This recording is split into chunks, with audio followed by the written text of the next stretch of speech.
Matthew Henry's Commentary on the Whole Bible. An exposition, with practical observations, of the Book of Nehemiah.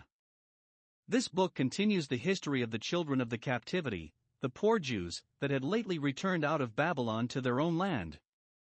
At this time not only the Persian monarchy flourished in great pomp and power, but Greece and Rome began to be very great, and to make a figure.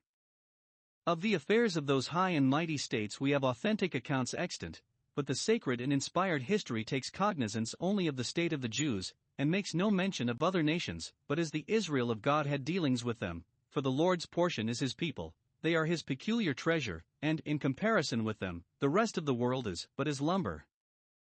In my esteem, Ezra the scribe and Nehemiah the Tirshatha, though neither of them ever wore a crown, commanded an army, conquered any country, or was famed for philosophy or oratory, yet both of them, being pious praying men and very serviceable in their day to the Church of God and the interests of religion, were really greater men and more honorable, not only than any of the Roman consuls or dictators, but than Xenophon or Demosthenes or Plato himself, who lived at the same time the bright ornaments of Greece.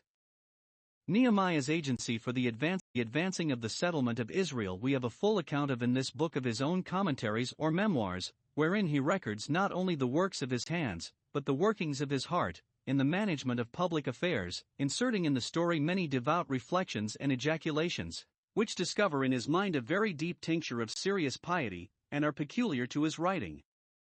12 years from his 20th year, chapter 1 verse 1, to his 32nd year, chapter 13 verse 6, he was governor of Judea, under Artaxerxes king of Persia, whom Dr. Lightfoot supposes to be the same Artaxerxes as Ezra has his commission from. This book relates 1. Nehemiah's concern for Jerusalem and the commission he obtained from the king to go thither, chapters 1 and 2. 2. His building the wall of Jerusalem notwithstanding the opposition he met with, chapters 3 and 4. 3. His redressing the grievances of the people, chapter 5. 4. His finishing the wall, chapter 6. 5. The account he took of the people, chapter 7. 6. The religion's solemnities of reading the law, fasting and praying and renewing their covenants, to which he called the people, chapters 8 to 10.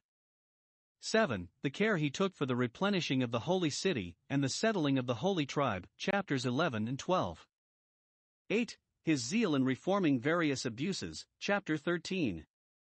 Some call this the second book of Ezra, not because he was the penman of it, but because it is a continuation of the history of the foregoing book, with which it is connected, verse 1. This was the last historical book that was written, as Malachi was the last prophetical book, of the Old Testament.